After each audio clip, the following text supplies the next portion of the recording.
Bismillahirrahmanirrahim. Ini saya akan banyak jalan ya ini. Assalamualaikum warahmatullahi wabarakatuh. Alhamdulillahirabbil alamin. Alhamdulillahilladzi ja'alana ummatan muhammadiyatan ummatan wasata linakuna syuhada bainan nasi yaumil qiyamah. Walladzi an'amana bi ni'matil imani wal islam wal ukhuwah was salamah wal karamah wa amarna bit tamassuk bi kitabillahi wa sunnati rasulillah wa awjaba 'alaina al amra bil ma'ruf wa nahya 'anil munkar wa asyhadu an la ilaha illallah wahdahu la syarika lah lahul mulku wa lahul hamdu yuhyi wa yumitu wa huwa 'ala kulli syai'in qadir wa asyhadu anna muhammadan 'abduhu wa rasuluhu alladzi qad ballagha ar-risalah wa adda al-amanah wa kashafa al-ghummah wa jahada fillahi haqqa jihadi hatta atahu al-yaqin.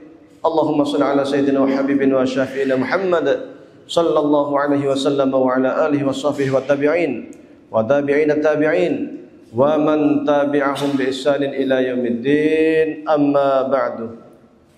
Sama sekalian yang kami hormati, puji syukur kehadirat Allah Subhanahu wa taala, pada siang hari ini kita sama-sama bisa kumpul talabul ilmi, silaturahmi. Mudah-mudahan mendapatkan barakah dari Allah Subhanahu wa taala. Salawat serta salam semoga tetap tercurah untuk baginda Nabi Muhammad sallallahu alaihi wasallam. Sebelumnya perkenalkan, saya Wahyudi dari Temanggung, alumni Madrasah Muallimin Muhammadiyah Yogyakarta. Ya, tahun 96. Cuman hanya SMP, SMA-nya langsung ke Mesir. Ya, di Mesir ngulang SMP lagi. Kemudian SMA, kemudian S1, kemudian S2. Genapnya 26 tahun di Mesir. Kelamaan ya. Baru pulang tahun 2022. Berangkat tahun 1996. Pulang kampung, tempat saya namanya Tretep, ketinggian 1175. Udaranya dingin ya di Temanggung sana. Kalau sekarang kayaknya bisa 14 derajat. Dengan AC aja masih dingin tempat saya. Ya. Pegunungan, kampung, nggak ada gojek, nggak ada angkutan umum. Ya, kampung.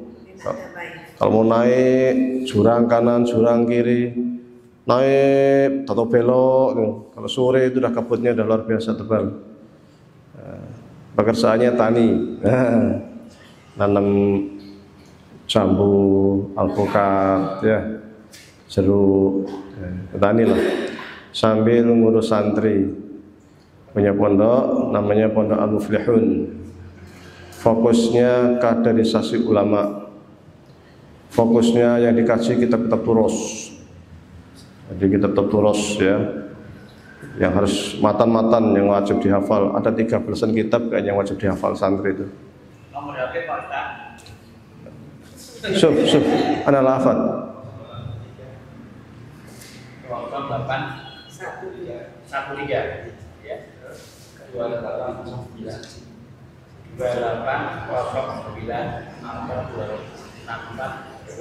Ya, sekiranya ada yang pengen putranya atau tetangganya, saudaranya pengen jadi kader ulama, insya Allah kami siapkan kader ya. Santri saya nggak banyak, baru 40. Ada yang dari Riau, Jakarta, Surabaya, Madura, Jogja, Solo. Sementara baru laki-laki, belum punya tempat untuk perempuan. Ya, nah. Kalau enggak kemarin beberapa waktu yang kemarin tuh ada orang yang punya masalah, apakah menerima juga? Maksudnya dia ada karena stres gitu, terus udah bilang masukin pondok aja supaya sembuh gitu. Yang jelas yang harus kita bangun dalam persepsi kita, pondok itu bukan bengkel ya. Itu yang harus kita bangun. Jangan kemudian untuk memperbaiki maka dipondokkan. Ya bagus tetap, tapi yang harus kita bangun itu. Saya menerima siapa saja, siapapun saya terima. Tapi yang jelas pondok punya aturan itu aja.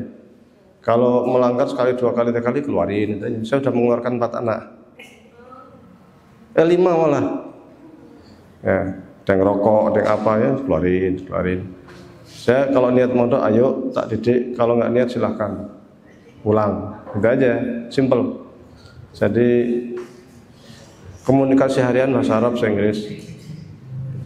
Jadi santri saya biasanya 4 bulan, paling lambat 6 bulan sudah bisa bahasa Arab aktif. Biasanya. Kalau para bahasa Arab, bahasa Inggris itu tiap hari ada pelajarannya kan. Kalau udah masuk ke tempat saya itu udah Arab semua yang ditemukan, nggak ada Indonesia.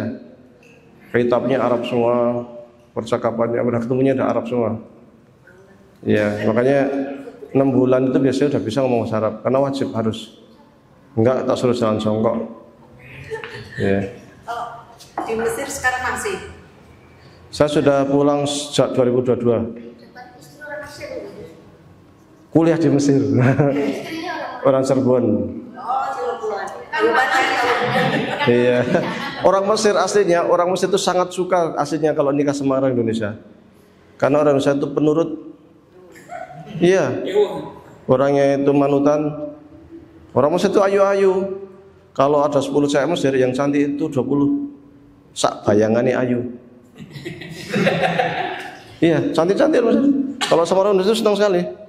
Sama orang Indonesia yang nggak berani. Maharnya siapkan paling tidak ya rumah dulu kan. Setelah itu ya kulkasnya, apanya, macam-macamnya, belum lagi maharnya kan. Ya tolong atas yuto lah. Rumah dan seisinya. Rumah dan isinya. Tapi biasanya kalau orang tua yang kalau tahu orang Indonesia biasanya ada diskon. Diskon itu sih mahal. Ya, tapi orang Indonesia biasanya nggak berani. Dari sisi psikologi orang Indonesia takut karena orang Mesir itu egonya tinggi. Ragilem ngalah. Secara umum ya, secara umum. Jadi egonya tinggi, makanya pada nggak berani. Tapi sekarang udah mulai banyak yang orang Indonesia nikah sama orang Mesir, baik ceweknya pun cowoknya. Ya. Cewek Mesir itu seneng banget nikah sama orang Indonesia itu. Dikejar-kejar itu. Saya dulu pernah kerja di KBRI, kedutaan 12 tahun saya. Ngurusin pusat budaya. Saya itu yang memasukkan tapak suci di pelatihan kedutaan. Sehingga orang Mesir sekarang yang belajar tapak suci itu ada kisaran 6.000 orang Mesir asli. Ya. Nah, itu kalau yang ngajar perempuan, yang santrinya perempuan, yang ngajar harus laki-laki yang sudah nikah atau perempuan. Kalau yang belum nikah bahaya buat rebutan. Iya, saya nanti tahu dapat surat, tahu dapat apa, dapat hadiah, alah pusing gitunya. Ya, berani agresif saya Mesir itu. Oke. Itu ya. Ada yang ditanyakan sebelum saya mulai ngasih? Baik. Ya, saya akan bawakan tema soal Kiai Haji Ahmad Dahlan. Ada 2 tema yang diminta saya. Yang di sini ada yang lulusan pesantren.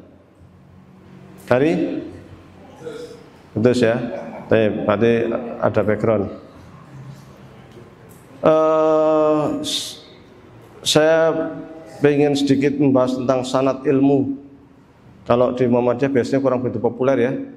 Sanad ilmu. Ngajinya ke siapa gurunya? Ini ngajinya ke siapa? Kalau kita baca kitab kuning, mesti kalau kita ini tuh ada biografinya tuh gurunya siapa saja. Mesti satu muridnya siapa saja, mesti ono. Kenapa demikian? Pemikiran seseorang itu terbentuk salah satunya pengaruh dari guru. Jadi enggak instan. Kita tahu tuh pinter atau enggak. Kita belajar ya guru-guru itu akan sedikit banyak akan mempengaruhi pemikiran seorang. Maka kemudian para ulama kita itu ketika mengkaji tokoh selalu melihat gurunya siapa.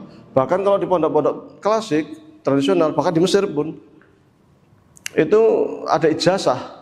Ijazah bukan hanya ijazah sanad ilmu saja, tapi juga ijazah kitab. Kamu belajar kitab ini dari gurunya siapa? Siapa dari siapa? Sampai kepada penulis sanad namanya kan. Nah ini yang memang kalau hal-hal seperti ini di kita di Muhammadiyah kurang begitu. Tapi memang terkait sanad ini sudah bergeser ya, bergeser dari sanad yang sifatnya personal menjadi sanad yang lembaga.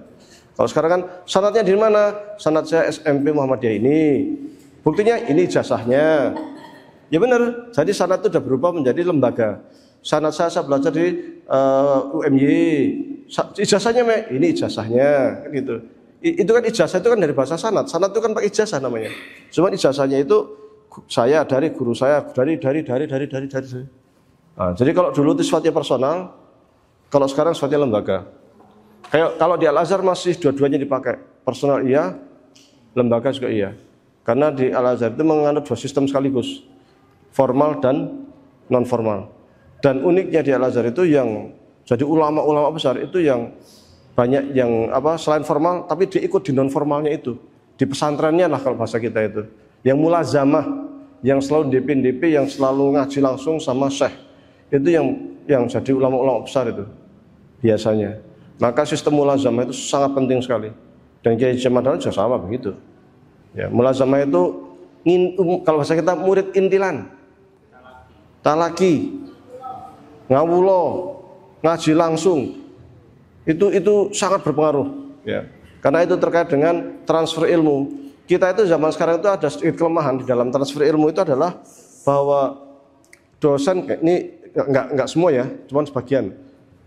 Itu transfer ilmunya itu enggak apa yang dia miliki kemudian dia transfer. Dia hanya ngasih beberapa materi, setelah itu mahasiswa ini ada tema ini tulis makalah, kamu tulis makalah. Sehingga siswa itu belum menguasai ilmu tapi sudah suruh mencari sendiri. Tak lihat kurang begitu efektif sebenarnya. Di Al-Azhar itu S1, S2 itu masih doktrin. Masih dosen itu benar-benar ngasih ilmu. Kita sebagai santri ya denger aja. Kalau ada pertanyaan kita tanya, gitu aja. Tapi dosen ngasih ilmu terus dari kata per kata, dari bab per bab sampai selesai. Maka di Azhar itu nggak ada nulis makalah nggak ada. Sampai S2 itu nggak ada. Ya ada sedikit-sedikit bahas tapi nggak ngaruh ke ujian. Gitu. Jadi lebih pada kita mendengarkan. Maka ada yang mengatakan Azhar itu universitas yang kayak majelis taklim. Ya, tak bilang iya aja lah. Gitu. Tak bilang iya. Karena memang nggak ada begitu. Gitu. Makalah itu enggak. Tapi anehnya meskipun di Al-Azhar nggak ada makalah, para ulama-ulama Azhar tuh karyanya luar biasa banyak. Bukunya berjilid-jilid. Di Indonesia yang dikit-dikit makalah, tapi suruh nulis buku angel pol. Ya benar. Coba sekarang nggak usah jauh-jauh lah. Muhammadiyah ya, yang katanya kita anggotanya 30.000 ya, 30 juta. Sebutkan satu saja pakar tafsir. Bingung toh? Pakar hadis. Bingung toh? Yang ngarang kitab berbahasa Arab. Ya kiai kan standarnya nulis kitab bahasa Arab. Yang nggak tahu aja kan Buya Hamka sudah nggak ada kan. Yang pakai Buya Yunahar sudah nggak ada kan. Masa 30 juta satu nyari satu pakar hadis susah. 30 juta anggota. Nah, ini kan bikin ngurus jodoh nih. Gak usah jauh-jauh.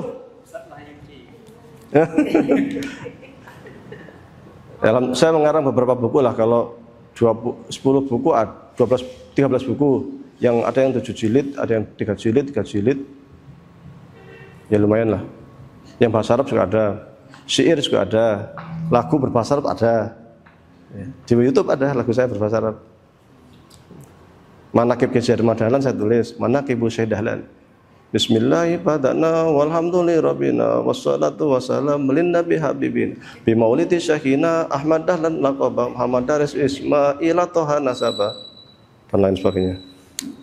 Ya, jadi standar ulama kiai itu harus bisa bahasa Arab. Ngaku kiai orang bisa bahasa Arab yang piye kan itu. Apalagi kiai pondok duwe pondok ora bisa bahasa Arab kan lucu. Loh kita itu banyak loh, direktur pondok itu enggak bisa bahasa Arab. Serius itu. Saya udah kesian pondok pesantren Muhammadiyah. Itu kritik internal ya. Jadi sebuah hal yang menurut yang kalau di luar Muhammadiyah itu sesuatu yang nggak bisa dipercaya. Tapi terjadi di Muhammadiyah, kiai pesantren bahasa Arab. Terjadi. Ini memprihatinkan. Maka kita perlulah nyetak. Gampang nggak usah jauh-jauh lah ya. Satu PCM sini yang bisa baca kita berapa? Ya kan? Jadi itu kan kampung saya sedesa tok tengah sebelah sing iso maca kitab wakeh. Apalagi satu kabupaten banyak sekali mereka yang bisa baca kitab. Kita satu kabupaten yang bisa baca kitab jadi hitung. Ini lainnya nggak bisa. Loh katanya kita gerakan rujuk Al-Qur'an dan Sunnah. Kembali ke Quran Sunnah. Quran bahasa apa? Arab. Sunnah Arab. Kon maca Arab ra iso, rujuk ila Al-Qur'an terjemah. Rujuk ila hadis terjemah. Piye? Memprihatinkan kita itu. Itu dari situ. Maka kaderisasi ulama itu harus intensif, harus digembar-gemborkan terus. Pondok-pondok yang kembali ke kitab itu harus digembar-gemborkan terus. Kenapa kita kok jarang pondok kitab? Sederhana saja. Saya ngajar sopo. Itu aja. Yang mau ngajar siapa? Karena kita kurang SDM. Keinginan itu banyak, tapi apa daya, besar pasak daripada tiang. Enggak gitu. Jadi ya. Tapi kita akan ngaji Kiai Haji Ahmad Dahlan tadi ya. Kiai Haji Ahmad Dahlan. Sanad saya bilang tadi. Sanad itu ini kelihatan ya di situ ya. Semuanya lihat ya. Sanad itu apa, silsilah. Saya ngaji sama siapa? Gurunya sama siapa? Gurunya sama siapa? Itu nih silsilah. Ya. Kiai Haji Ahmad Dahlan nama kecilnya? Muhammad Darwis. Lahir tahun? 18. Muhammad Darwis. Lahir tahun 78.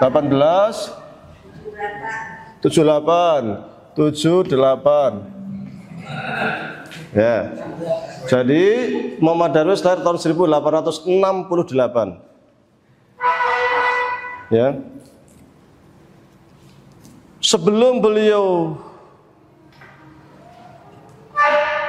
besar, sebelum ke Mesir, umur 10 tahun, 9 tahun, 12 tahun, keliling belajar kepada ulama-ulama Nusantara. Guru pertama beliau adalah bapaknya sendiri, Abu Bakar. Ya. Siapa nama ayahnya Kiai Haji Ahmad Dahlan? Nama ayahnya Kiai Haji Ahmad Dahlan tadi siapa? Ayahnya Abu Bakar. Ya, namanya Abu Bakar. Belajar sama ayahnya. Khatib masjid ya. Kira-kira kalau kita ngayal. Yang dipelajari Kiai Haji Ahmad Dahlan itu apa di zamannya? Kalau kita berhayal. Kitab kuning benar. Ya apalagi coba? Apalagi?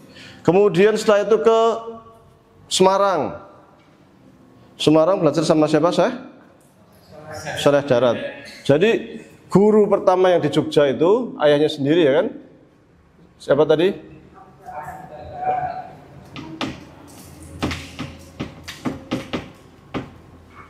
Ada lagi namanya ke Semarang saya Saleh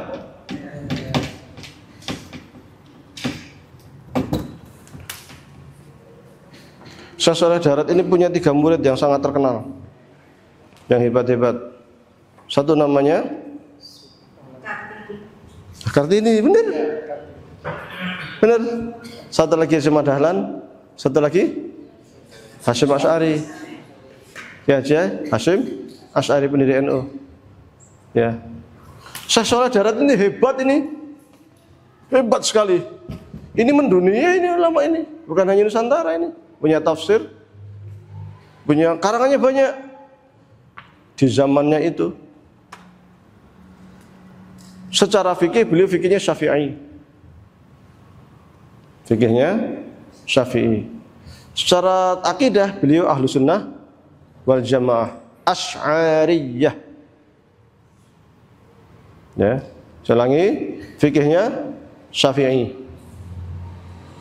Akidahnya ahlu sunnah wal jamaah Asy'ariyah. Kira-kira kemungkinan Kiai Haji Ahmad Dahlan belajarnya apa? Ya itu, kalau fikih kemungkinan fikih Syafi'i. Kalau akidah kemungkinan besar akidah Asy'ariyah ahlu sunnah wal jamaah. Maka Muhammadiyah itu ahlu sunnah bukan? Muhammadiyah ahlu sunnah bukan? Ahlu sunnah.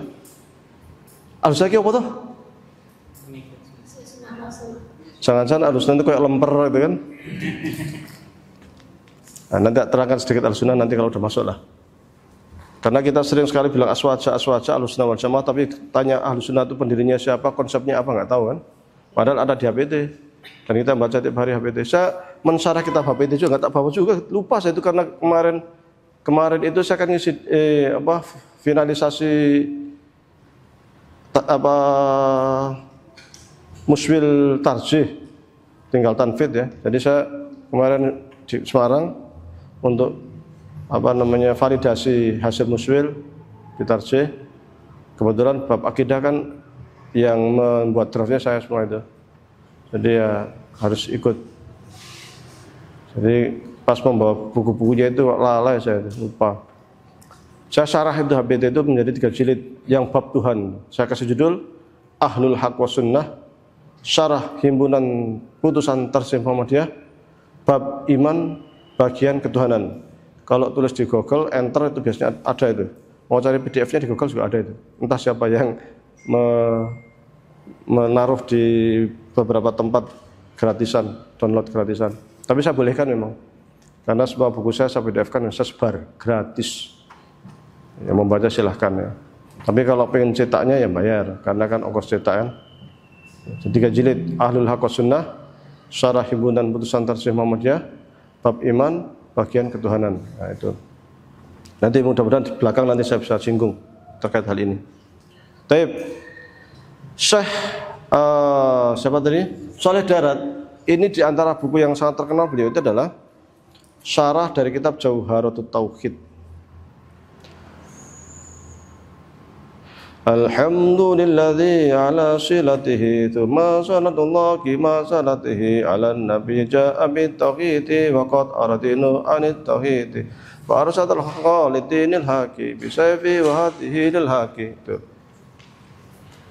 Muhammad al-Aqib li rusdi rabbih wa alihi wa sahbihi wa hisbihi. Itu kitab Jauharatut Tauhid ya, santri saya wajib hafal. Enggak hafal enggak lulus. Akhiratul Awam, Jauharatut Tauhid, Kharidah Bahiyah itu wajib hafal itu. Ya, Sibyan, Al-Ala, Imriti, Alfiyah, ya. Jadi ini kitab Jauharatut Tauhid itu kitab Ahlus Sunnah wal Jamaah Asy'ari yang sangat terkenal sekali, yang sering dijadikan sebagai buku pegangan di mana-mana, dan syarahnya juga banyak sekali. Maka saya berasumsi, ini asumsi ya, asumsi itu perkiraan saja. Kemungkinan besar sekiranya Kiai Jamal dalam belajar sama Syekh Saleh Darat, akidahnya kemungkinan besar juga belajar itu. Kitab Jauharatut Tauhid karya Ibrahim Al-Qani. Fikihnya kemungkinan besar fikih Syafi'i, karena beliau ini mazhabnya juga fikihnya Syafi'i. Konon beliau ke timur juga, ini saya belum memastikan, karena kalau ini udah insya Allah udah akid, sudah pasti ya, itu udah muttafaq alaih bainal ulama al-Muhammadiyah, sudah kesepakatan kalau gurunya itu ini. Nah, guru yang mungkin mukhtalaf alaih itu benar apa enggak, itu adalah Syekh Khalil Bangkalan ya. Kemudian beliau ke Mekah. Jadi kalau kita di sini ya, ini misal akidah bahasa Arab lagi.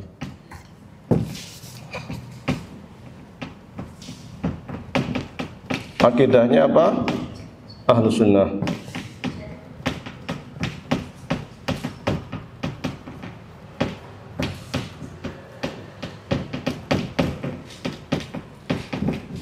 Asy'ariyah. Fikih Syafi'i.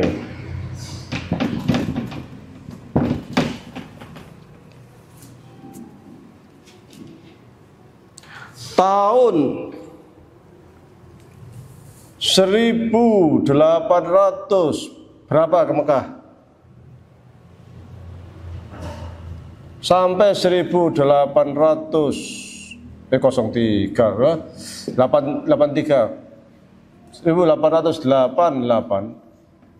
beliau ke Mekah.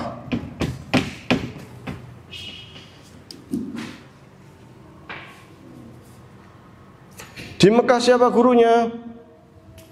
Jadi guru beliau di Mekah ini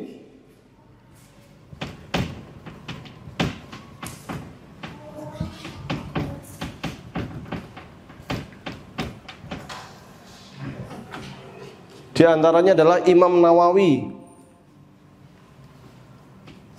Imam Nawawi Al-Bantani.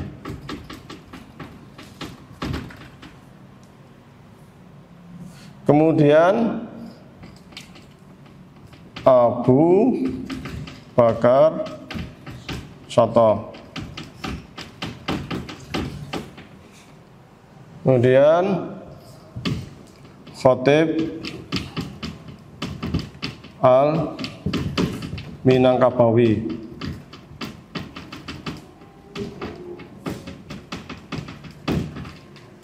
Satu lagi Bakir, ini diantaranya ya, Al-Jogjawi.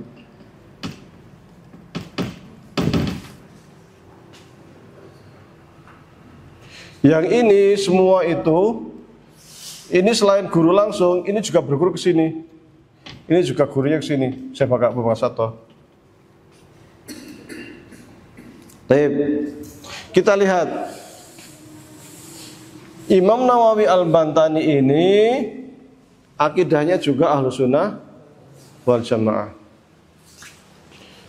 Beliau mensyarah buku yang sangat terkenal yaitu kitab Aqidatul Awam, disyarah sama beliau menjadi Nurul Dhalam.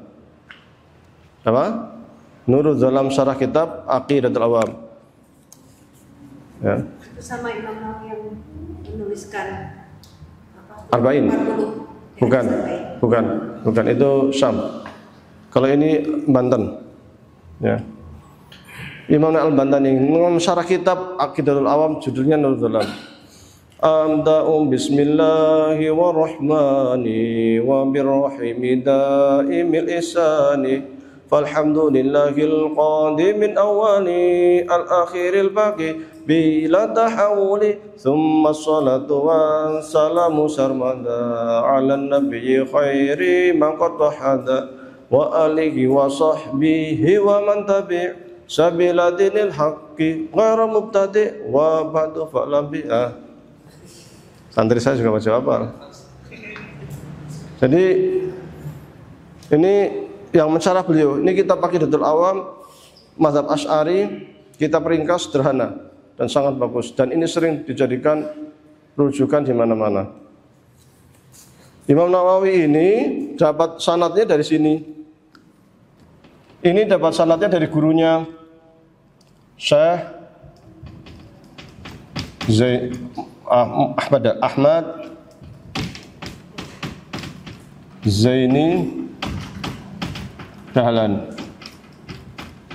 Ini dapat dari gurunya Ahmad Marzuq. Ahmad Marzuq itulah penulis kitab Aqidatul Awam yang kemudian disyarah, diturunkan ke sini, ke sini, ke sini. Kemungkinan besar ini lagi-lagi berdasarkan asumsi. Karena ada bukti. Tapi biasanya seorang guru itu kalau ngajar itu pakai buku dia. Saya ngarang kitab judulnya Misbahul Amal Syar'ul Arba'ina fi Fadailil A'mal. Ya saya ajarkan ke santri saya. Saya ngarang kitab judulnya Turuqus Salik Syar'ul Arba'ina fil Mahalik. Ya saya ajarkan ke santri saya. Jadi sangat umum seorang kiai, termasuk buku-buku ngontor ya, kan ada kiai sejar kasih kan, diajarkan ke santrinya kan gitu. Itu umum. Maka asumsi lagi. Beliau juga belajar kitab itu di sini. Maka kalau kemudian kita orang Muhammadiyah belajar Aqidatul Awam, belajar Jauharatul Tauhid, itu sah-sah saja. Dan itu kita ikut beliau. Beliau belajar kitab kuning. Ini fase awal karena Kiai Jamaah Dalam itu punya 3 fase. Nanti tulislah ini. Jadi ini fase awal ya. Fase awal itu fase beliau memperdalam kitab kuning. Fase 2 pemikiran Turos dengan apa?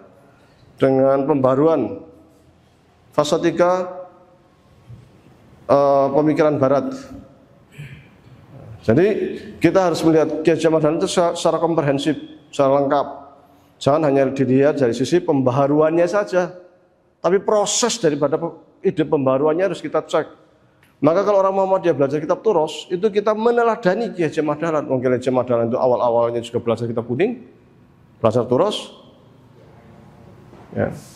Jadi fasenya begitu.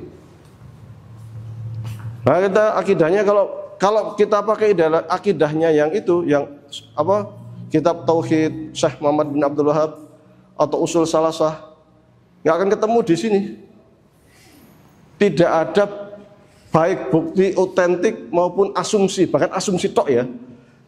Tidak ada asumsi pun yang mengarahkan Kiai Haji Ahmad Dahlan belajar kitab Tauhid atau Usul Salasah atau Kasyfus Syubhat. Nggak ada asumsi pun. Hanya berdasarkan asumsi saja nggak ada. Kalau ini secara asumsi itu masuk akal gitu. Beliau belajar kitab Aqidah Asy'ariyah, masuk akal. Kenapa? Gurunya Syekh Sholeh Darat, Asy'ari. Gurunya Imam Nawawi Al-Bantani, Asy'ari. Gurunya Abu Bakar Sato, Asy'ari. Gurunya Khatib Al-Ghazali, Asy'ari.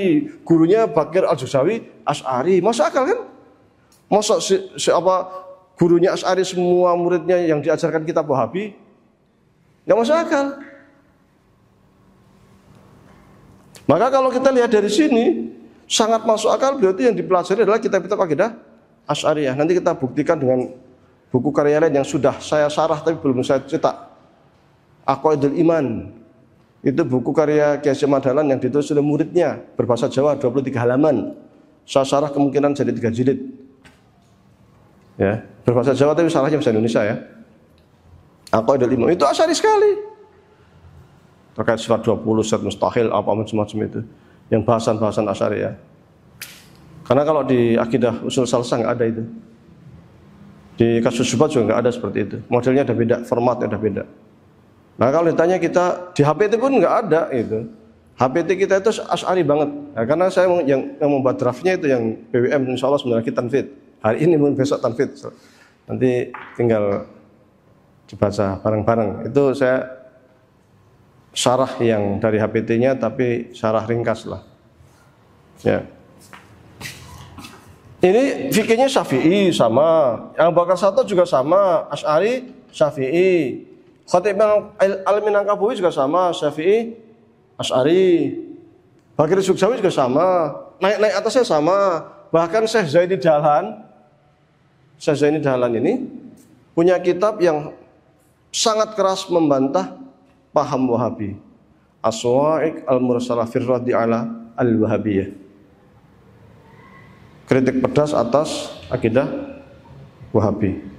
Kitabnya bisa di-download di Google banyak. Ya, Syekh Zaini Dahlan ini. Jadi dari sisi itunya sanad, makanya termasuk siapa namanya? Ketua Pimpinan Pusat Muhammadiyah Pak Haidar Nasir pun mengatakan yang sama. Tidak ada bukti otentik ilmiah yang mengatakan bahwa Kiai Haji Ahmad Dahlan itu pernah belajar akidah Wahabi. Nggak ada. Memang benar kita kalau cek dari sini nggak ada. Dari awal, dari sini, nggak ada. Maka sebenarnya aneh ketika kita Muhammadiyah, ya, apalagi sudah ada HPT, ada putusan kan, kok yang dijadikan buku diktat Usul Salasah, kitab Tauhid, Kasyfus Syubhat yang semuanya itu adalah karya Syekh Muhammad bin Abdul Wahab. Itu agak aneh. Karena di sini nggak ada. HPT pun enggak gitu loh. Makanya sebenarnya ada sesuatu hal yang perlu kita luruskan gitu. Ya. Syekh Abu Bakar Sato ini ada buku beliau yang sangat terkenal dan sering dijadikan diktat di pesantren-pesantren. Namanya I'anatul Talibin. Betul. Kitab I'anah kalau istilah pesantren itu. Mazhab Syafi'i. Ya. Bisa jadi, lagi-lagi asumsinya bisa jadi Kiai Haji Ahmad Dahlan juga belajar itu. Tapi yang jelas, yang pasti itu, yang mutafaq alaih ya, Kiai Haji Ahmad Dahlan belajar Turos, kitab kuning. Nggak mungkin waktu di sana kok belajar kitab kontemporer, itu nggak mungkin. Ya. Maka kita bangkitkan ngaji kitab Turos. Untuk apa? Salah satunya mengikuti jalannya Kiai Haji Ahmad Dahlan itu. Jalurnya Kiai Haji Ahmad Dahlan itu. Ini yang sering kita lupakan oleh jamaah kita, jamaah Muhammadiyah. Bahkan waktu saya mendirikan pesantren yang konsentrasi ke Turos, sebagian orang Muhammadiyah juga anti. Piye nggak pesantren kok kayak wong NU, kayak kitab kuning, kitab turos. Loh, Kiai Ahmad Dahlan itu sebelum ada NU loh. Belajar kitab-kitab kayak gini itu belum ada NU.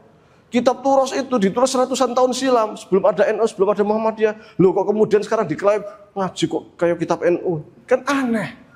Wong kitabnya jauh sudah ada sebelum ada NU. Kemudian kita pelajari kok dibilang kitab NU. Piye? Logika ini yang harus kita luruskan juga itu. Yang namanya kitab itu adalah warisan intelektual. Ulama kita terdahulu yang harus kita pelajari.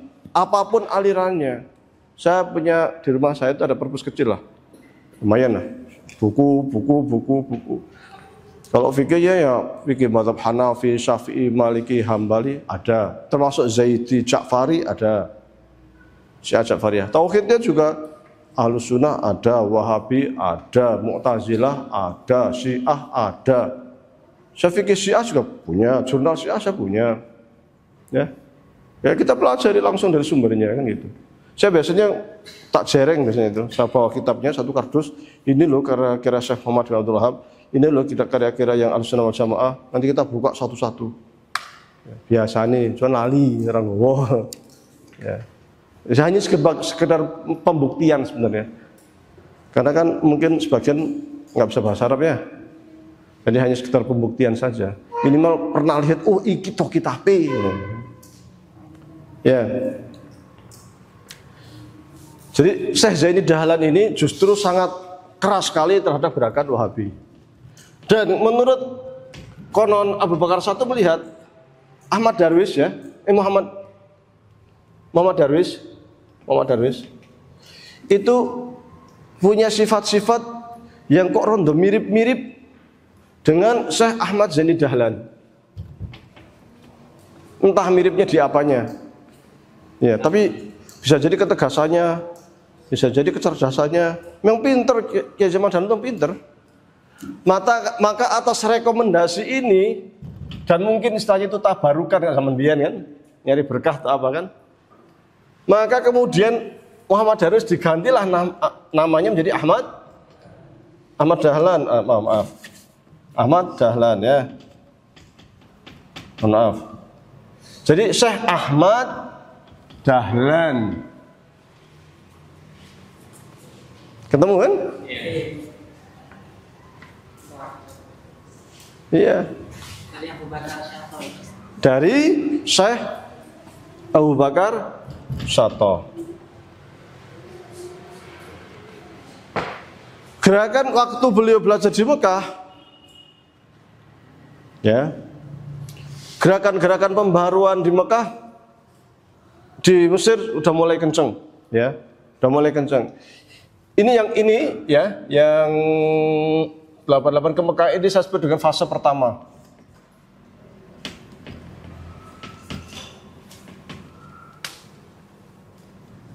Yang konsen kepada kitab Turos.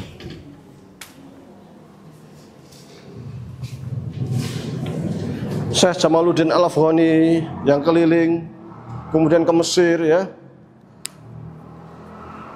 Tapi ide-ide pembaruan Mesir itu belum begitu, udah mulai gencar tapi belum begitu masuk ke pemikiran Kiai Ahmad Dahlan. Tapi sudah baca-baca, sudah. Kemudian pulanglah saya Kiai Ahmad Dahlan tahun 88. Muhammad Abduh dengan gurunya Jamaluddin Al-Afghani kan sering mengkritik Barat, ya, imperialisme Barat, kita harus independen, kita harus merdeka, jangan tunduk sama Barat dan sebagainya. Karena waktu itu dunia Islam memang dalam kungkungan Barat.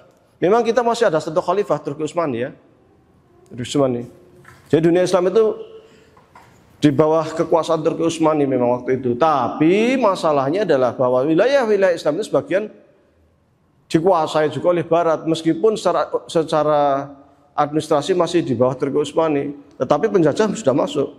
Mesir itu tahun 1800 berapa itu? 1700 sekian.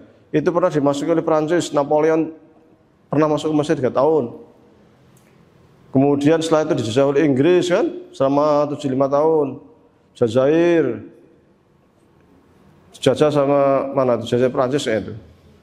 Libya, oleh Itali, ya. Maroko, Prancis, Indonesia, Belanda, Portugis, ya kan? Inggris, kan? Malaysia, Inggris. Jadi dunia Islam terkoyak-koyak. Indonesia itu di bawah Turki Utsmani enggak? Indonesia di bawah kekhalifahan Turki Utsmani enggak? Sempat datang utusan sih. Benar, tapi tidak di bawah Turki Utsmani. Jadi Turki Utsmani itu khalifah, tapi dia bawahnya itu ada yang di bawah Turki Utsmani secara administratif langsung seperti Mesir. Mesir itu gubernurnya diangkat dari Turki. Kalau Indonesia Mataram diangkat Turki enggak? Enggak kan?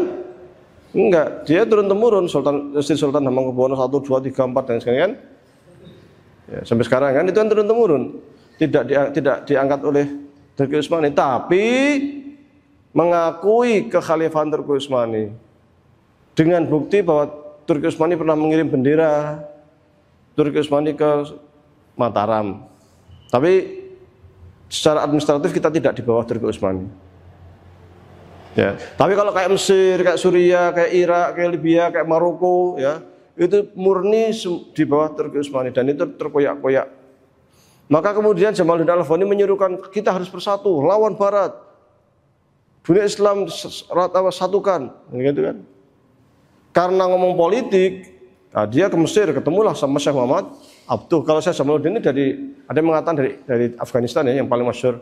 Tapi ada yang mengatakan dari Iran. Katakanlah dari Afghanistan lah, karena namanya Al-Afghanian.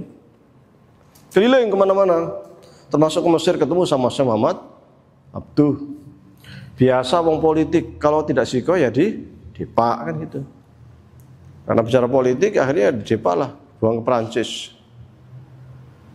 Nggak kurang akal, di Perancis tahun ini ditulis nggak?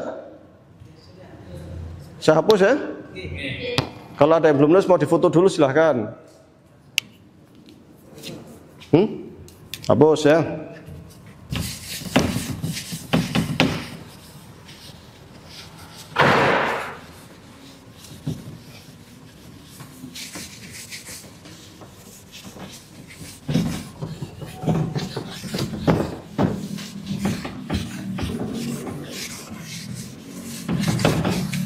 Biasanya orang pakai slide, saya itu kok kurang begitu biasa. Buat slide itu nggak kurang biasa. Tahun 1889 terbitlah majalah namanya Al-Uratul Al-Wuthqa.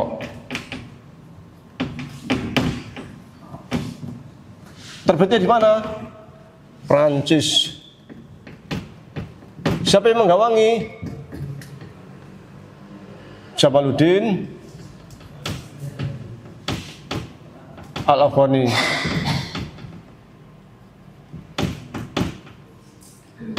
Dan Muhammad Abduh. Itu waktu itu dibuang ke Prancis. Ide-ide pembaruan, intinya kita harus bangkit, kita harus bersatu dan sebagainya.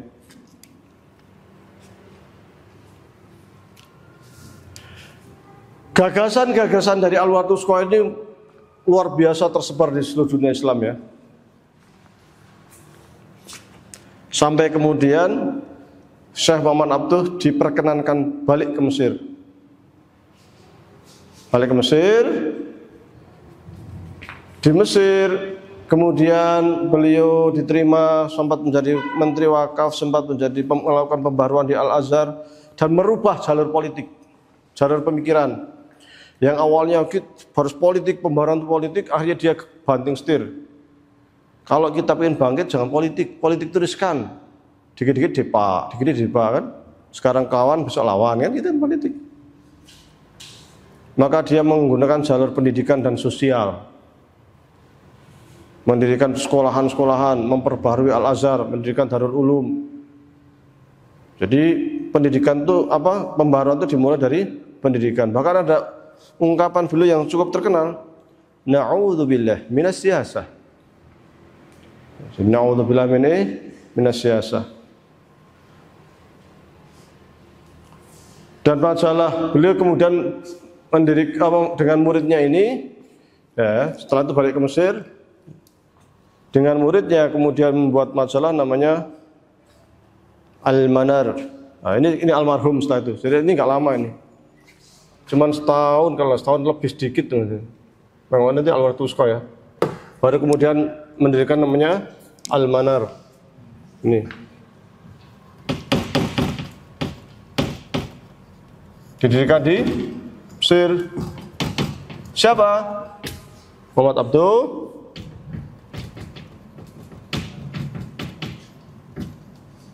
sama muridnya Syekh Rashid Ridho. Syekh Rashid Ridho sama Syekh dengan Kiai Haji Ahmad Dahlan itu secara umur sebenarnya nggak jauh. Secara umur ya. Kiai Haji Ahmad Dahlan tadi lahir tahun 1800 berapa? 68. Oh, Kiai Haji Ahmad Dahlan. Kalau Syekh Rashid Ridho itu 1865. Jadi selisihnya 3 tahun saja tua Syekh Rashid Ridho. Tapi umurnya panjangan Syekh Rashid Ridho. Syekh Rashid Ridho meninggal tahun 1935. Ya. Kalau Kiai Haji Ahmad Dahlan meninggal tahun? Kiai Haji Ahmad Dahlan meninggal tahun?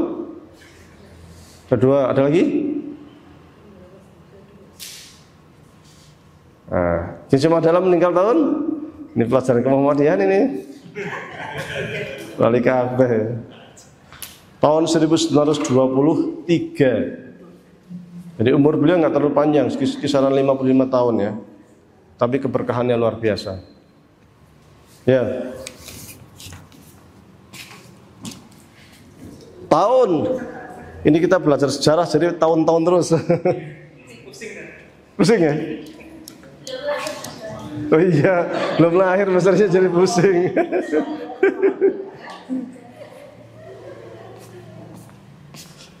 (1903) sampai 1905. Yang tadi itu Kiai Haji Ahmad Dahlan ke Mekah.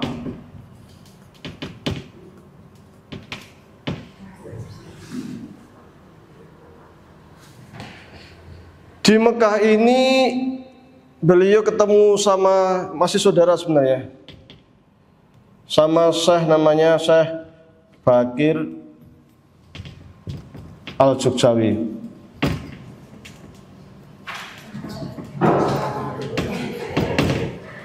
Orang Jogja.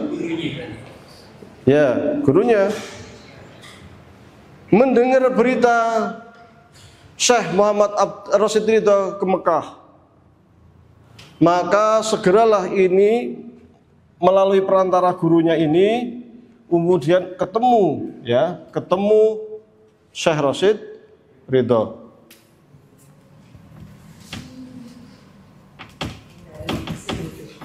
Cuma tidak disebutkan tahunnya, itu tahun berapa ketemunya. Yang jelas kisaran tahun ini. Kenapa? Karena Kiai Haji Ahmad Dahlan sudah membaca ini Al-Manar ini, sehingga ide-ide pembaruannya itu sudah merasuk. Maka ketika mendengar, Syekh Rashid Ridho ke Mekah, langsung segera. Nah, yang ini yang Syekh Jamaluddin sudah meninggal ya, meninggal udah. Tapi masih ada Syekh Muhammad Abduh, masih ada Syekh Rashid Ridho. Nah, ketika ini fase ini Syekh Muhammad Abduh masih hidup. Syekh Rashid Ridho masih seger karena seumuran dengan Kiai Ahmad Dahlan ya. Tua beliau 3 tahun. Ketemu sehingga meskipun sebentar kan belajar kan berarti kan guru. Kata Imam Ali, man 'allamani harfan sirtu lahu abdan. Siapa yang mengajari saya meski hanya 1 huruf, maka bagi dia saya itu seperti budaknya. Terserah mau diperintahkan apa, sini kau dawuh, karena dia adalah guru saya. Nah, itu kalam ulama ya, hikmah. Zaman sekarang murid diajari sama gurunya kesana kemari, digitik-sitik lapor polisi. gurunya di penjara. Iye, orang kayak gini nggak akan berkah ilmunya, nggak akan berkah selamanya, akan sengsara. Berani sama guru itu bahaya. Ya, nggak boleh kita. Mengkritik guru boleh, tapi dengan cara yang elegan. Ya, boleh mengkritik guru nggak ada masalah. Pemikiran dan pemikiran itu biasa. Tapi sebagai dalam tata krama tetap harus ta'zim. Jangan sekali-kali berani sama guru. Kualat. Ya. Wong siapa? Nabi Musa aja. Gurunya Nabi Musa siapa? Nabi Khidir kan? Ya sendiri dawuh kan, disenteni sama Nabi Khidir ya ikut aja. Wahai Nabi Musa, belajar sama saya nggak boleh protes. Ping telu protes, tak coret DO, ya? Bener kan? Ikut aja. Tapi kok ono sing kayak seakan-akan iki kok kemungkaran protes. Saya sudah ingatkan, sekali protes sudah.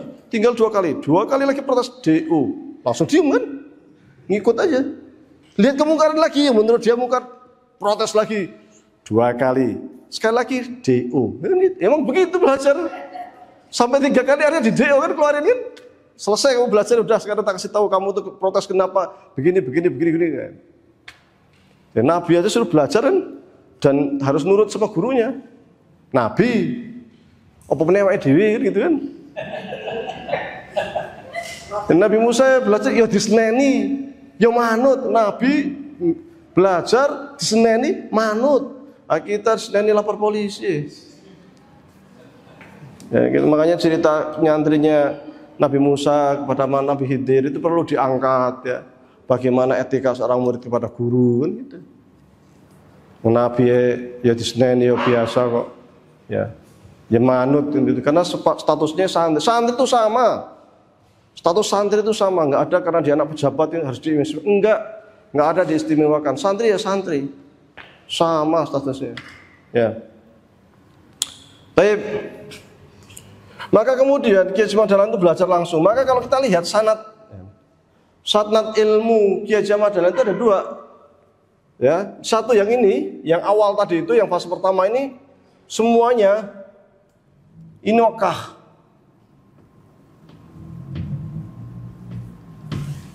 Turos, termasuk yang Nusantara Turos. Yang ini sudah ada ini barunya lagi. Ini sudah Mesir ini dah.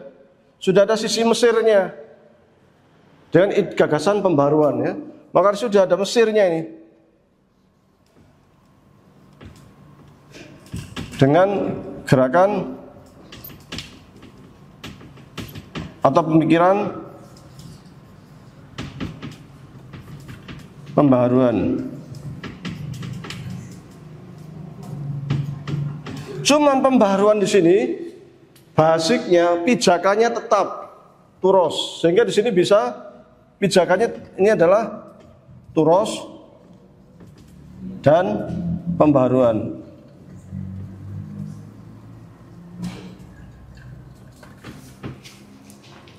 Maka kita itu bisa maju juga dengan turos. Tidak mesti kok turos kok jumut, kaku, orang mesti.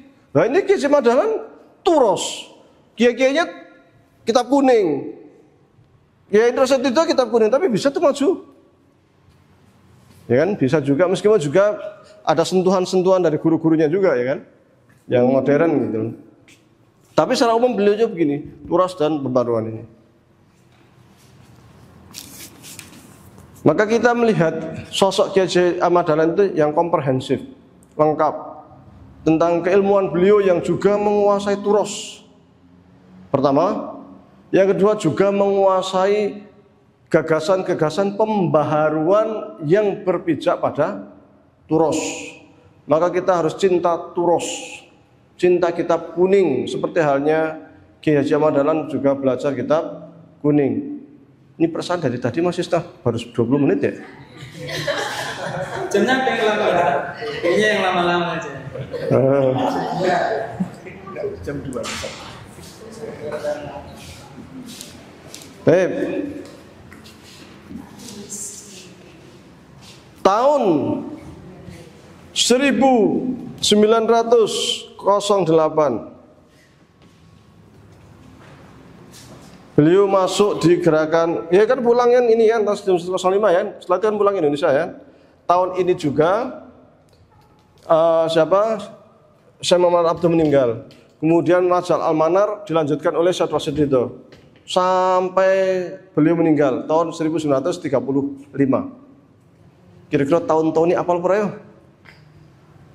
Tahun-tahunnya. Nah, jadi ini berlanjut sampai tahun 35 itu yang namanya Al-Manar ini. Tahun 1108 ini masuk organisasi Budi Utomo ya. Utomo. Siapa yang dirikan? Dr. Sutomo. Di sini belajar organisasi modern.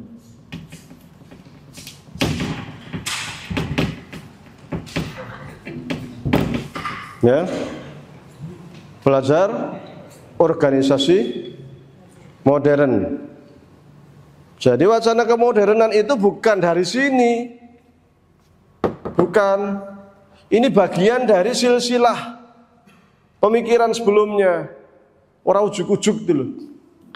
Ya, cuman kita kan seringnya kan mempelajari sejarah kemodernan kan dari sini. Yang ini cuma sepintas. Selebihnya dari sini status berdiri Muhammadiyah apa macam-macam. Ininya jarang disinggung. Padahal ini kan membentuk pemikiran beliau secara umum. Nggak mungkin belajar bertahun-tahun nggak punya pengaruh sama sekali dalam pemikiran Kiai Madal, nggak mungkin. Cuma karena kita itu terlalu mengedepankan ininya lupa, akhirnya kita mendirikannya sekolahan SMP, SD, SMP, SMA itu kan SMK, lali pesantren, lali kitab kuning. Kenapa? Fokusnya ke sini. Padahal beliau sebelum ada ini tuh ini. Maka kita harus seimbang. Antara turosnya dan modernnya itu harus imbang. Supaya pemikiran keislaman kita itu juga imbang. Karena kita bagaimanapun pula kita itu adalah gerakan Islam. Amar ma'ruf nahi mungkar. Yang ar-ruju' ilal Quran wa sunnah. Ini berat, sangat berat.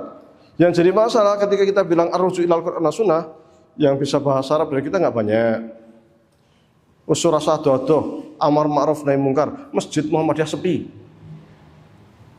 Kan aneh. Nah kok sing adzan sepuh-sepuh yang muda-mudanya nggak ke masjid, nggak jamaah. Lu katanya amar ma'ruf nahi mungkar. Tapi kalau rapat pemilihan pemuda Muhammadiyah rame, lempar-lemparan kursi, kan bikin malu. Mana amar ma'ruf nahi mungkarnya itu? Ar-ruju' ilal Quran sunnahnya mana? Jadinya pragmatis. Jadi pimpinan pemuda Muhammadiyah lumayan jadi komisaris gitu kan. Kan pragmatis sekali jadinya kita itu. Ya. Maka kita harus kembali ke khitoh kita itu, dakwah amar ma'ruf nahi mungkar dengan pijakan awal. Belajar keislaman, mulazamah, talaki, ya. Ngaji itu runut. Kita kan kelemahannya kalau ngaji kan nggak runut. Sekarang timnya apa? Besok timnya apa? Loncat. Satu belum kelar pindah. Akhirnya kan nggak jelas belajarnya. Belajar itu silabusnya itu jelas dulu. Akidah A sampai Z rampung, fikih A sampai Z rampung, hadis A sampai Z gitu. Jadi biar nggak loncat. Makanya saya kalau di Temanggung saya kan sering ngaji kajian Ahad pagi ya. Kalau di Temanggung saya di PDM di Tarsih. Kalau di BWM saya di Tablik, tapi ya Tarsih yo sering ikut. Saya ngaji biasanya pakai kitab Aqidatul Awam. Kita selesaikan itu kan, ta'lim. Jadi di masjid apa?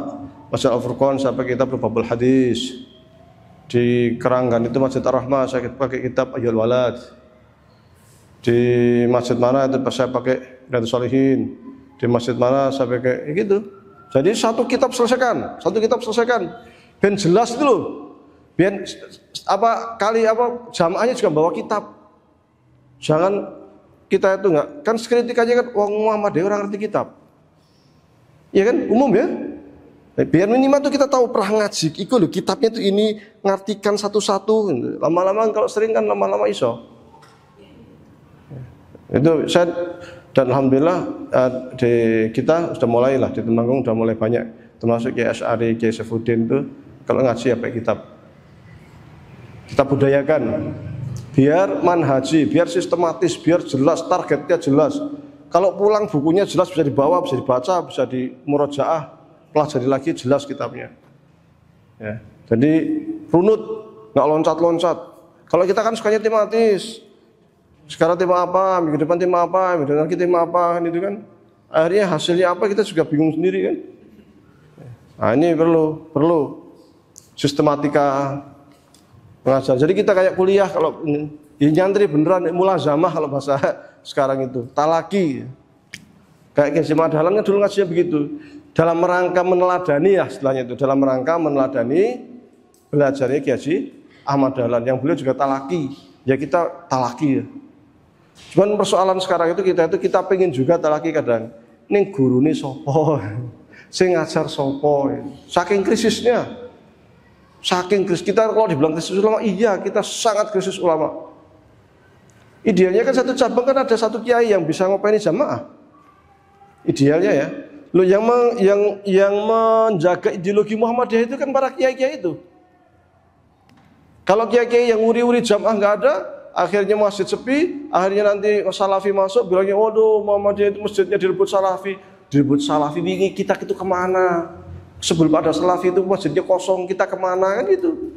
Masjid Megah kosong, ada orang datang masuk ngaji, jamaahnya rame kan, alhamdulillah rame. Sing salah sama awake dhewe, kenapa kemarin kita nggak buat rame? Wong kita jargonnya arju ilal Quran wa sunnah, boyo ngaji, ayo rame-rame masjid Muhammadiyah diramekan untuk ngaji. Masa masjid Muhammadiyah hanya orangnya sepuh-sepuh? Saya hampir tiap ahad keliling ya, keliling. Ya ke sini, ya ke Kudus, ya kemana, ya ke Jepang, macam-macam lah. Yang ngaji kita itu sepuh-sepuh. Umum itu. Saya pernah ngaji di satu tempat, sampai panitianya sepuh, yang muda cuma 2. Satu pembawa acara, satu tukang parkir. Serius itu. Saya sampai ngelus dodo itu.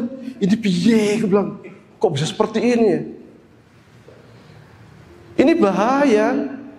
Ya kita tetap akan megah, rumah sakit kita tetap akan megah, sekolah kita akan maju, bagus. Tapi yang ngisi, oh itu bukan Muhammadiyah, itu bukan Muhammadiyah. Ujung-ujungnya nanti orang lain, kita bangun berjuang, tapi yang ngisi nanti akan orang lain. Terjadi itu. Sekarang udah terjadi. Salah siapa? Awake dhewe. Bapak ngaji, anak ora gowo. Bapak ngaji, ibunya nggak diajak. Asalnya kemana? Main HP di rumah. Oh kan menyedihkan. Lihat itu gerakan lain. Demo aja anak kecil di bawah, bayinya di bawah. Padahal di dalam undang-undang nggak boleh demonstrasi bawa anak yang belum balik, belum dewasa, nggak boleh. Tapi mereka bawa sebagai wujud aja. Sebagai wujud apa? Penguatan ideologi. Kalau pengen kuat ideologinya itu membawa kaderisasi dari kecil, intilan, bawa, gitu. Tapi kalau kan kadang aneh, ibunya pengurus Muhammadiyah, ibunya di Aisyah, bapaknya di Muhammadiyah, anaknya sama sekali nggak tahu Muhammadiyah. Banyak terjadi. Kok bisa? Aneh tapi nyata gitu loh. Ngapain kita ngajak orang lain, ayo ke Muhammadiyah, anaknya dewe ora? Coba kalau setiap orang itu ngajak istrinya, ngajak anaknya, udah itu aja cukup. Itu kan udah banyak. Ya kan miris, amar ma'ruf nahi mungkar, masjid kosong, jamaah kosong, kan miris. Jadi besar pasak daripada tiang. Jargonnya besar, ininya besar, tapi kenyataannya begitu. Saya sampai begini, ini kalau dibiarkan begini, kondisi begini dibiarkan, tidak akan lama 10 tahun, 15 tahun, ambruk kita itu. AUM akan dikuasai orang lain semua itu. Yang nangis siapa ya? Kita ketika kita sudah tua, udah meninggal istilahnya kan. Ketika ngelihat itu di rumah sakit dulu kita berjuang, sekolah dulu kita iuran, sekarang kok yang isi orang lain semua, gitu kan? Ideologinya berubah, terjadi, benar terjadi. Rebutan sampai pelang Muhammadiyah dihapus, hilang, terjadi. Kasus-kasus begitu. Maka yang bisa menyelamatkan Muhammadiyah itu bukan PP. Ranting, kekuatan Muhammadiyah itu ranting. Saya beberapa hari lalu ngisi di ranting, di cabang, suatu cabang. Cabang rantingnya ada 12. Bayangan saya kajian cabang rantingnya 12, nek sak masjid kebek.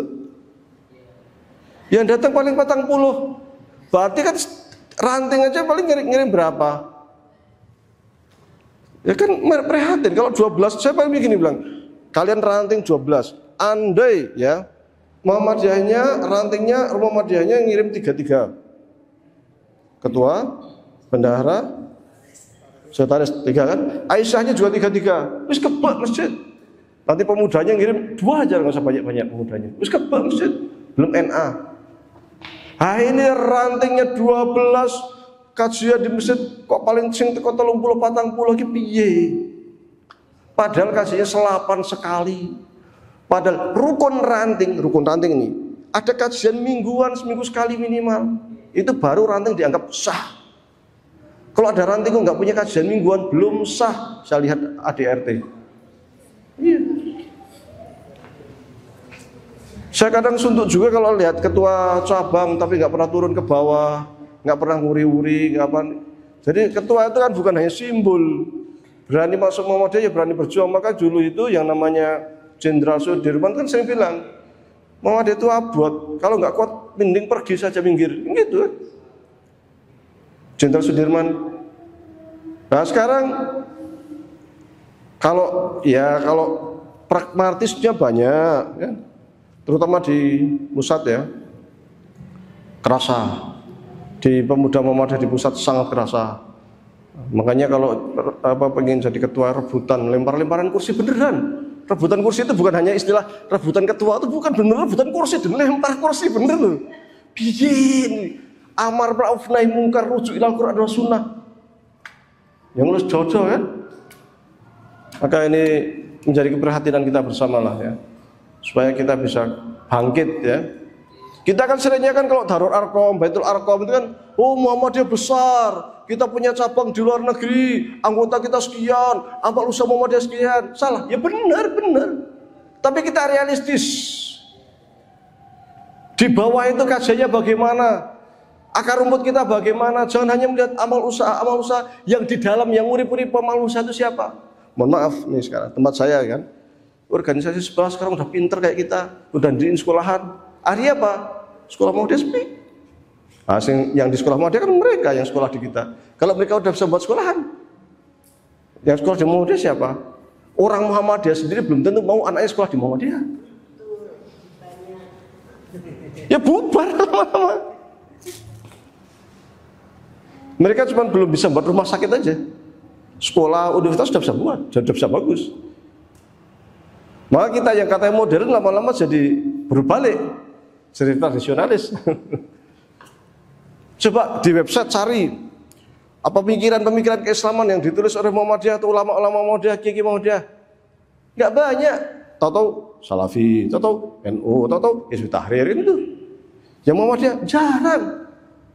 Saya dulu lihat website kita itu, website Muhammadiyah katakanlah kan, isinya cuma berita persyarikatan, sing maca sapa? Tulis dhewe, diupload, waca dhewe. Itu pun sing maca pengurus. Karena enggak, mestinya kan yang dibutuhkan jamaah, khutbah Jumat, terus apa ya, cara wudhu, yang real-real. Kalau itu orang kan baca, di luar Muhammadiyah pun akan baca. Tapi kalau cuma berita persyarikatan saja, yo hanya dari kita untuk kita kan mestinya kan bukan hanya mempertahankan, tapi menjaring sebanyak mungkin bagaimana orang itu tertarik ke Muhammadiyah. Sekarang kan kalau ada orang hijrah, kenapa kok orang hijrah kebanyakan tidak ke Muhammadiyah? Kan ada tanya. Kalau hijrah kebanyakan tidak ke Muhammadiyah. Nah ini kan kita mempelajari lah kenapa itu terjadi lah. Tip 08 ini tadi saya sampaikan supaya ini loh maksudnya supaya kita itu meniru ini gerakan yang pertama ini ngaji. Karena Kiai Haji Madani dia ngaji semangat keliling. Di Indonesia keliling ke Semarang sampai kalau benar ke Khalil berarti kan sampai Madura. Keliling beliau sampai ke Mekah 2 kali ngaji. Kita kok suruh ngaji wangel katok. Susah sekali kita tuh suruh ngaji itu. tua-tua. Nah, kalau orang tuanya sudah nggak ada, sepi, bubar kan? Ya, ambruk kita lama-lama. Itu harus disadari oleh PDM, harus disadari oleh cabang, harus disadari bahwa kita itu dalam kondisi bahaya. Muhammadiyah dalam kondisi bahaya. Serius itu. Kalau nggak kita antisipasi, ambruk 10 tahun lagi. Karena nggak ada kader. Yo jadi cabang, yo ketua ranting, yo double ning PWM, yo double ini, double ini, double ini. Istrinya jadi apa, anaknya jadi apa, gitu kan. Ketemu kerabat, lo lagi. Ya kan? Itu aja kalau rapat kumpul ketemu intiman.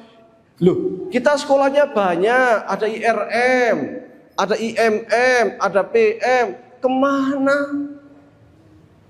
Jenjang kaderisasi kita itu kemana? Kok ketika pengen mencari pengurus ketua cabang kok angel?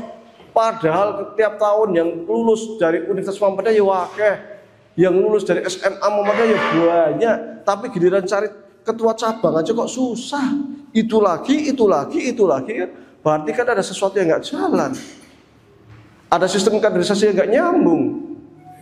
Dan ini lagi-lagi, kalau tidak diantisipasi 10 tahun lagi ambruk kita itu. Kita dalam kondisi yang sangat berbahaya. Krisis. Ngeri saya itu kalau saya keliling setiap hari itu. Udah sampai Bogor, sampai Madura juga, Surabaya. Kemana-mana. Itu ngeliat gini, kok nek ngaji kok sepuh-sepuh, ki pemuda ini kemana? Kok nek ngaji anak-anaknya nggak diajak, nggak dibawa? Kok Masjid Muhammadiyah kok yang jamaah juga sepuh-sepuh, pemudanya kemana? Prihatin ini. Maka dari kita lah, alhamdulillah ini pemuda semua kan, kita gerak semangat ya, menggerakkan. Budi Utomo belajar organisasi modern. Atas saran Sutomo, beliau kemudian mendirikan organisasi Muhammadiyah pada tahun 1912. Berdiri Muhammadiyah sebagai organisasi modern. Bukan pertama ya, karena sebelumnya sudah ada tahun 1105 kan sudah ada itu yang syarikat Islam ya, syarikat dagang Islam kan. Tahun 1915 Suara Muhammadiyah sebagai apa? Media corong gerakan pembaruan Muhammadiyah, nyontek Al-Manar. Mereka kan pakai majalah. Gerakan pembaruannya kan pakai majalah. Maka juga kita Muhammadiyah juga perlu majalah. Makanya Suara Muhammadiyah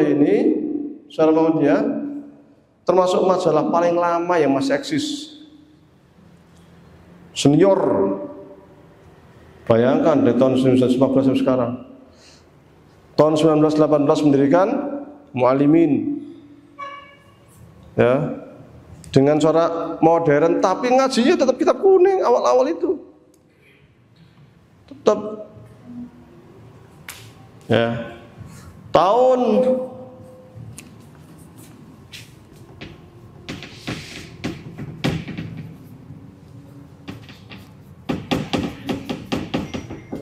1923 dia wafat.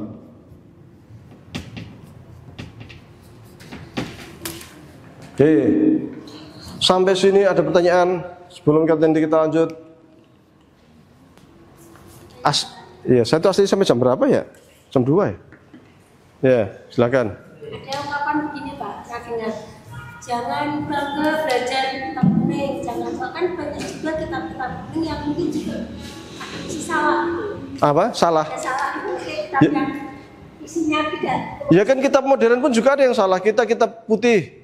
Kitabnya siapa? Marxis, Immanuel Kant. Kitab putih kan? Salah apa benar? Salah. Mr. Foucault itu siapa? Itu kitab modernin tapi salah. Fukuyama, kitab modern juga. Tidak semua kitab modern itu benar juga.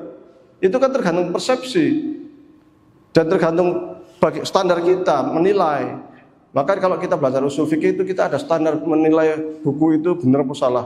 Ada namanya al-qat'iyat, ada namanya al-dhaniyat, yang untuk menimbang suatu pemikiran itu sesuai dengan hukum syariat atau tidak. Ya. Maka jangan kaget kalau ada yang kemudian belajar ini itu malah nggak sholat itu kan. Padahal dia nggak pernah belajar kitab kuning. Yang dipelajari apa? Lenin, Marxis, ya kan? Kitab putih, ya kitab putih itu kan. Kitab itu kan hanya istilah. Kitab itu kalau bahasa Indonesia buku kan. Bahasa Arabnya kitab kan itu. Jadi kalau saya bilang karyanya Lenin, saya bilang kitabnya Lenin ya bener. Mau, ya bener. Ya. Iya, tergantung kitabnya tidak. Al-Azhar itu yang dipelajari kitab kuning tapi orangnya hebat-hebat tuh.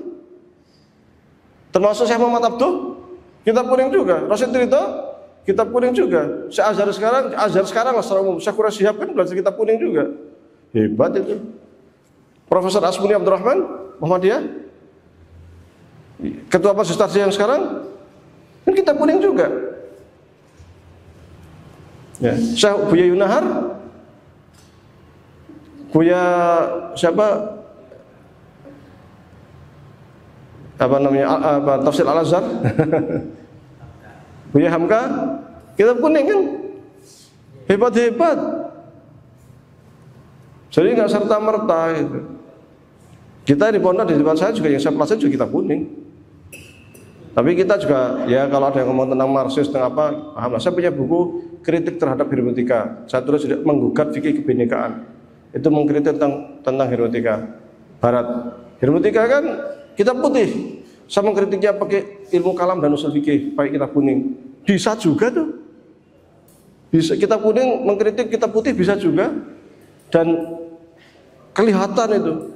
Nanti PDF-nya yang pengen tak kasih. Judulnya menggugat fikih kebinekaan. Itu kritik terhadap tafsir Al-Quran hermeneutika. Saya pakainya usul fikih sama ilmu kalam. Basic saya kitab kuning. Mengkritik kitab putih bisa aja. Ya, jadi tergantung bagaimana kita menyikapi dan standar kita yang kita gunakan gitu ya. Dan tidak serta-merta suatu ketika ada kesesatan kemudian satu generasi kita coret semua. Bukhari Muslim kan kitab kuning. Apa kemudian kita tidak akan menggunakan kitab Bukhari? Kita tidak akan menggunakan Sahih Muslim, Nasai, Tirmidzi. Terus kita sekarang akan lari cari meneliti hadis dari nol gitu. Keliling kemana hadis, susah juga mungkin juga kan. Tafsir Ibnu Katsir, kitab kuning juga. Jalan lain kuning. Jadi nggak bisa dilepaskan. Semua ulama-ulama modern itu basicnya kuning. Semuanya tanpa terkecuali, nggak ada yang nggak. Jadi aneh kalau orang Muhammadiyah kok anti kitab kuning itu sangat aneh. Kemungkinan besar memang dia nggak tahu kitab kuning. Ya, kemungkinan, loh dia siapa jalan sendirian, modern banget. Basicnya itu turos itu. Fase pertama, fase kedua, baru yang fase ketiga ini yang kemudian modern. Tapi basicnya tetap ini. Dan pemikiran beliau diikuti sampai sekarang dengan amal usaha yang luar biasa. Dan itu turos. Ya, itu jadi anggapan seperti itu bisa kita bantah dengan fakta. Faktanya tidak mengatakan demikian. Dia kan hanya berasumsi. Faktanya kan enggak. Ya. Ada yang lain? Ulang dulu. Nyantri ke pesantren juga gimana Pak? Ya tinggal nyantri aja, tinggal datang. Iya, tinggal datang. Datang, Ustaz saya pengen nyantri, monggo. Tak batas umur. Biayanya per bulan 700, makan lengkap semuanya udah. Tanduk, mau ambil nasinya ambil sendiri sekenyangnya, sahurnya ambil sendiri sekenyangnya. Ya. Tapi kalau yang pengen formal ada SMP SMA ada. Tapi kalau pengen nyantri tok bisa. Ini udah lulus SMK, nyantri teman saya, ya monggo. Ya. Jadi pengen mondok. Dulu ada yang udah umur berapa ya 55 tahun kayaknya. Nyantri teman saya, ya monggo. Itu saya nggak batas umur. Silakan saja. Ya. Ya monggo. Ada yang model begini, nyantrinya itu sehari ada. Pernah dari Losari mana itu? Purbalingga, satu mobil itu. Satu mobil itu datang pagi, pulang sore, seharian full. Nah, ya. Ada yang model seminggu sekali, ada itu dari Ngaterjo. Itu dia datang jam 10 maghrib datang, belajar habis maghrib sampai setengah 10, 3 kitab. Seminggu sekali datang pondok, seminggu sekali. Ada model gitu. Kemarin yang dari Gombong 3 hari selesai kita 4 kitab kayaknya itu. 3 hari nginep 2 hari, ya 3 hari nginep di pondok 10 orang. Ya 3 hari di pondok ngaji, setelah 3 hari udah boleh aja semampunya jenengan. Mau hari Sabtu sore datang ke pondok, malam belajar, paginya belajar sampai sore, nanti jam 4 pulang bisa kan itu. Mau janjian rombongan bareng-bareng sama teman-teman, yuk ke sana yuk, nginep semalam di sana, monggo. Ya kita fleksibel karena pondoknya model pondok ya kaya salaf ya iya ya modern ya iya gitu. Jadi fleksibel sekali. Kalau yang SMP SMA kita cantolkan di SMP Muhammadiyah dan SMA Muhammadiyah. Tapi kurikulum semua kita yang ngatur. Jadi materi-materi SMP kita ambil yang 5 saja yang penting. Bisa Inggris, bisa Indonesia. Apa? IPA, IPS ya. Ya. Matematik 5 aja. Lebihnya belajar kitab semua. Ya. Karena saya memang dari awal sudah niat, saya mendirikan pesantren itu fokus kaderisasi ulama itu aja. Sehingga dari awal ya ngaji kitab. Niat begitu. Karena kalau materi Kemendikbud semua diambil, materi agama jadi banyak sekali dan nggak fokus. Saya ingin sudah fokus itu. Jadi nyebur sekalian. Itu. Oke, tadi 5 jam ya? 5 jam. Atau 4? 4 jam. Ya kalau macet-macet apa ya anggap aja 5 lah. Sampai ke pesantren 4 jam. Iya.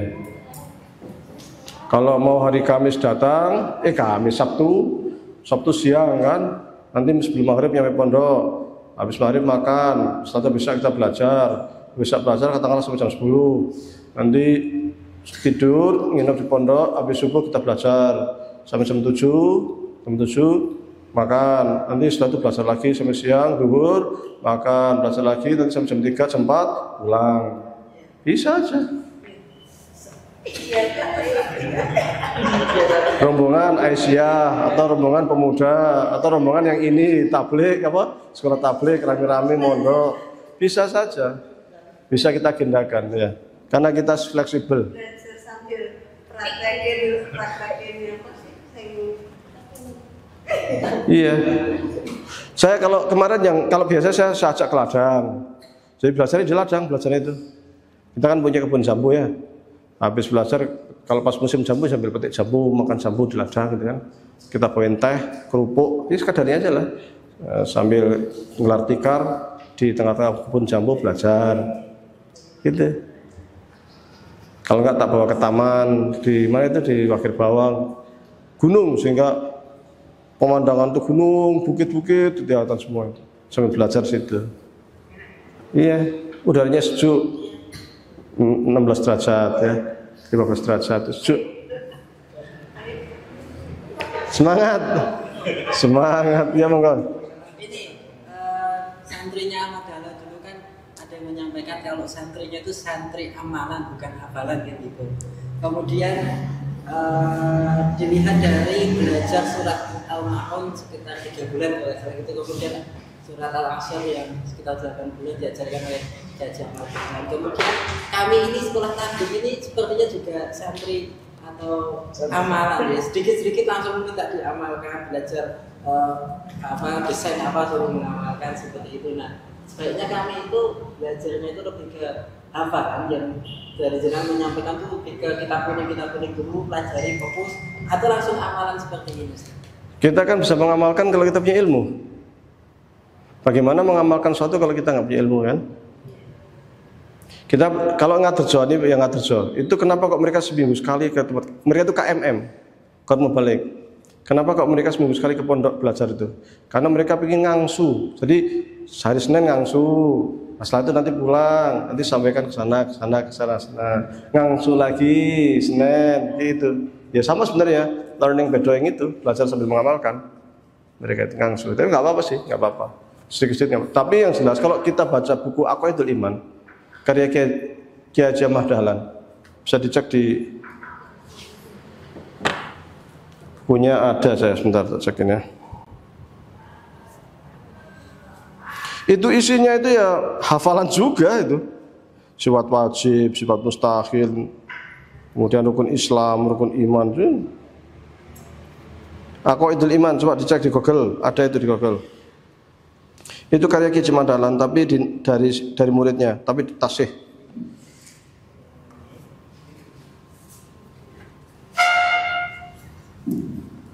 Tak cek. Ini materi satu saya sampai jam berapa nih? Jam 3 kurang seperempat. Atau yang penting jalan aja ya. Sambil jalan aja nggak apa-apa, toh materinya kan saya juga. Nyambung kok materi 1-2.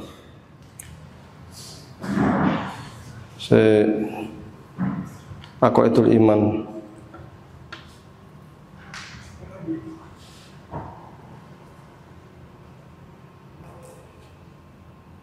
Saya mengumpulkan masalahnya naskah-naskah kuno, naskah-naskah lama itu. Ada kitab Aqaid juga. Ini kali kitab Aqaid itu terbitan tahun 1940-an dari Masjid Tarjih. Dan itu Asy'ari banget itu.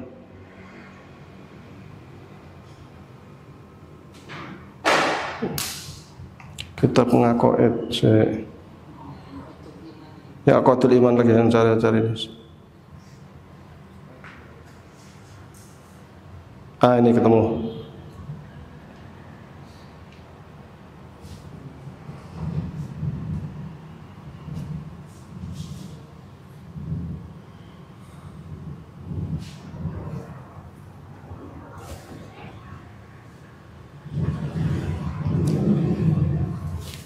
Kitab nih PDF-nya bisa dicek di Google ya. Ada Aqaidul Iman. Ini berbahasa Jawa. Tapi tulisan tadi bukan tulisan Jawa, tulisan biasa. Kalau kita cek buku-buku yang tahun di bawah tahun sebelum tahun 23 ya, sebelum tahun 25 lah. Itu memang kadang tulisan ada buku yang tulisannya itu pakai huruf Jawa juga ada. Itu kemungkinan terbitan tahun 18 kayaknya. Lupa saya. Itu pakai tulisan Jawa. Saya nggak paham, tapi buku tentang pasolatan, cara sholat dan subuhnya pakai kunut. Subuhnya pakai kunut. Ya kan belum ada Masjid Tarjih. Sah-sah saja dan kemungkinan kan saya dibilang tuh. Jadi Kiai Haji Ahmad Dahlan awal itu kan belajarnya kan sama ulama-ulama di atas yang kemungkinan benar yang semuanya itu Syafi'i Asy'ari. Jadi andai kata Kiai Haji Ahmad Dahlan kok Syafi'i Asy'ari itu ya masuk akal, tidak ada masalah. Dan secara fikih Muhammadiyah kita dengan mazhab Syafi'i pun kan nggak jauh. Bab salat maunya. Salat yang beda cuma di kunut subuh. Lainnya sama semua. Loh, kita kan pakai Allah Maha Baik ini, mereka pakai Allah Akbar Kabirun. Dua-duanya ada di HPT. Jadi kita pakai ini wajah itu boleh, di HPT ada. Di kitab Majmu' Syarah Muhadzab Syafi'i, Allah Maha Baik ini juga ada. Podo toh? Di HPT ada ini wajah itu, di kitab Majmu' juga ada Allah Maha Baik ini. Dua-duanya itu maksur semua dan itu sama semuanya. Yang beda di kunut subuh palingan itu. Jadi ya secara umum hanya sedikit perbedaan dan kita bedanya cuma beda furuk, nggak ada masalah. Masa kalau ngaji itu di fikih saya pakai kitab takrib, tapi nanti kalau ada yang beda tak sampaikan. Yang beda dengan mazhab Syafi'i yang ini, makanya terkait wudu kalau mau dia semua kan itu, belum basuh kepala. Kalau mazhab Syafi'i sedikit. Tapi lainnya kan mirip-mirip. Paling bedanya ya paling nggak nyampe 5% mungkin. Ya. Tip. Ada lagi pertanyaan tadi? Monggo.